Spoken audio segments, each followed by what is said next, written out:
In a recent article, we explore whether having a family CEO is always beneficial for firm performance in family-controlled companies. And we find that family CEOs consistently outperform non-family managers in smaller firms with strongly concentrated family ownership, while we find the opposite result for non-family CEOs, so they outperform in situations of larger firms and more dispersed family ownership.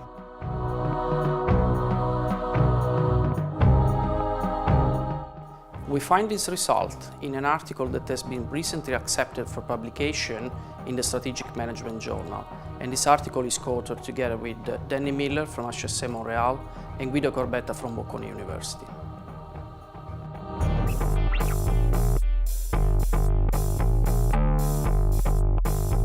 Despite the conceptual simplicity of our research question, we have pretty strong theoretical and empirical motivations behind our study.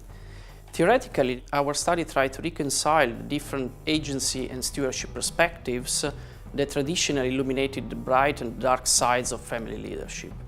Empirically, on the other side, we have a lot of studies that are based on US samples, and all of these studies typically rely on large and listed companies with fairly low shareholding in the hands of the controlling family, typically 5 to 10%. While in our study we consider companies of different sizes and different levels of ownership concentration, much stronger than in the US, much larger than in the US samples.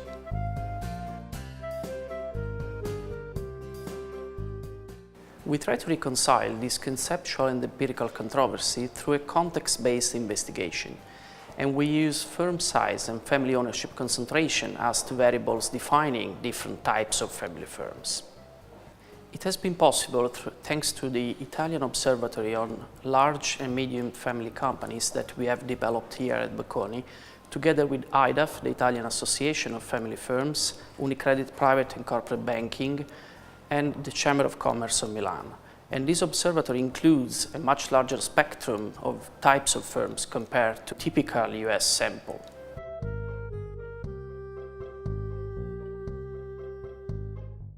We test our hypothesis on 2,500 companies in our observatory, and we find strong support for our predictions.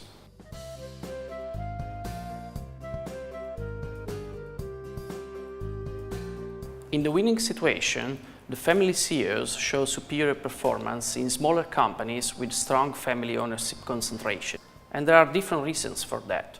First of all, the family CEO, is a critical resource for the company and has a tacit knowledge and understanding of the organizational structure, and also being a visible organizational actor to establish a link with critical stakeholders like banks, customers, suppliers, and local communities.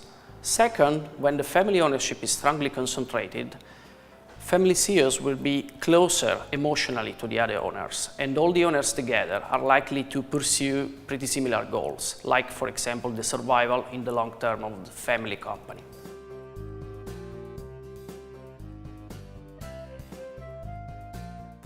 In the losing situation, family CEOs show inferior performance in larger and family ownership dispersed companies, and there are different reasons for that.